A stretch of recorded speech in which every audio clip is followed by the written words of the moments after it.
Izin melaporkan bosku, saat ini bersama saya Andek CB bersama dengan program Nyenik Update. Nyenik People, saat ini kita akan membahas tentang ekonomi global, di mana persaingan bisnis baik online maupun offline merajai di dunia ini. Kisah-kisah dan beberapa kegiatan yang dilakukan untuk menopang kehidupan terutama di bidang ekonomi sangat gencar dilakukan oleh mereka-mereka pencari cuan. Seperti apa kegiatannya? Mari kita ikuti bersama.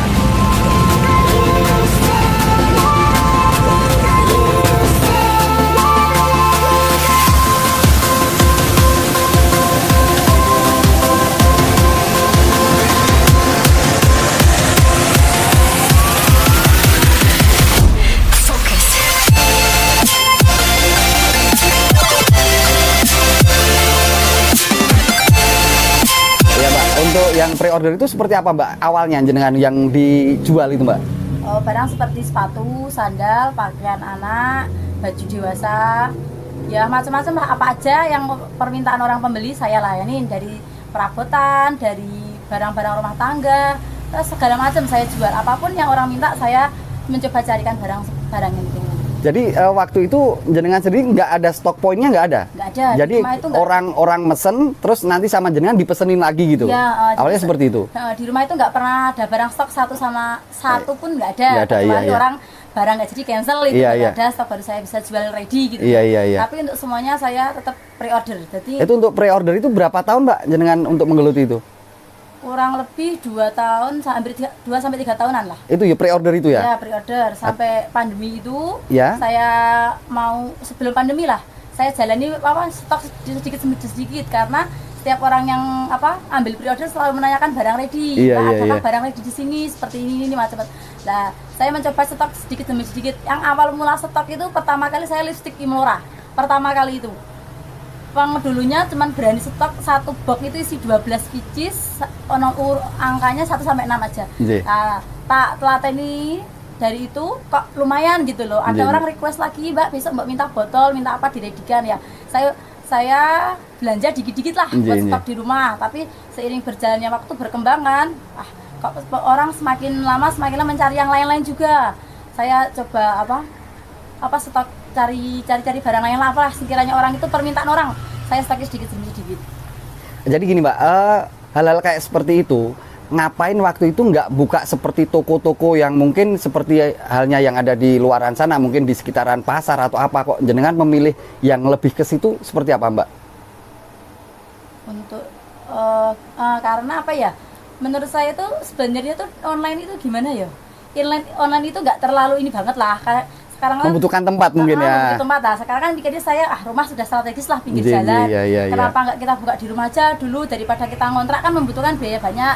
Waktu itu juga saya kan terbengkalai dengan dana. Karena nggak punya dana juga, uangnya juga pas-pasan, cuma bisa membeli barang cuma seperti itu. Kadang aja saya harus pulaan itu nggak punya modal, harus pinjem dulu ke orang tua, kadang pinjem dulu ke saudara buat nanti pulang. Habis itu kan otomatis barang diambil sama pembeli, akhirnya saya uang balikin lagi, entah itu besok minjem lagi.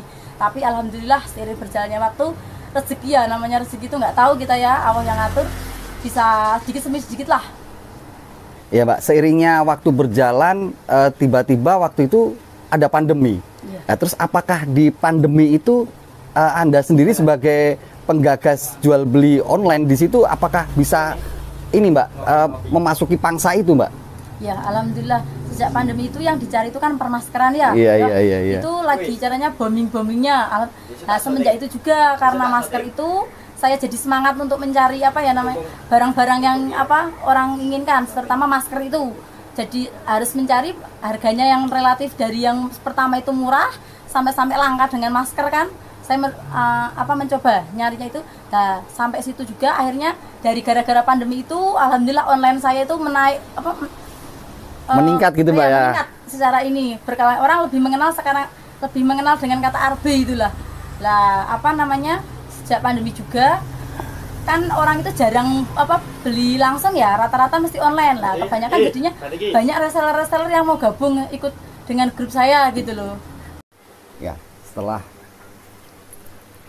menjalankan bisnis di masa pandemi sampai detik ini, selesai pandemi, Arbi Grosir pun masih juga eksis di bidang jual beli online. Banyak logo-logo Arbi itu bergelayutan yang ada di dunia maya maupun di dunia nyata. Bahkan saat ini Arbi Grosir juga mempunyai sebuah toko yang pengunjungnya nggak sembarangan, berjubel dan padat. Iya Mbak, tadi itu sempat kita tertahan waktu mau visit ke toko jenengan. Itu ada apa sih Mbak, kok jam-jam siang seharusnya di jam-jam apa trafiknya itu padat kok malah tutup, itu ada apa Mbak? Jam berapa ya?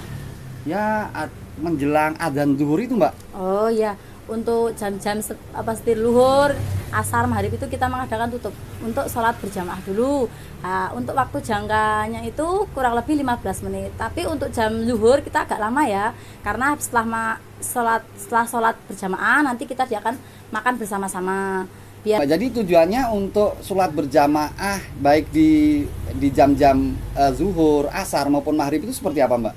Ya untuk apa ya, membangun karakter anak-anak biar lebih mendekatkan diri sama yang kuasa. Jadi kita nggak cuma mengandalkan kerja terus gitu ya. Jadi kita juga dapat apa, ibadahnya, juga dapat kerjaannya. Bekerja sambil berdoa Mbak. Iya bener. Ya, semoga cerita kita ini atau cerita Mbak Imah ini menginspirasi ibu-ibu yang ada di luaran sana, di mana tidak harus bermodal gede, tidak harus mempunyai tempat yang cukup luas.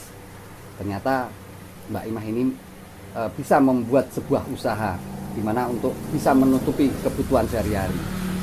Bagi ibu-ibu yang di luaran sana, jangan lupa ikuti terus jejak digitalnya Mbak Imah ini menjadi pembisnis online. Gitu. Tetap semangat Mbak Imah, dan saya tunggu ibu-ibu yang ada di luar sana untuk selalu terinspirasi dengan cerita-cerita dari pengusaha satu ini. Begitu Mbak Imah, terima kasih obrolan kita. Semoga Arbi Grosir tetap eksis dan menjadi nomor satu untuk kebutuhan penopang kebutuhan masyarakat yang ada terutama di daerah Gerabak.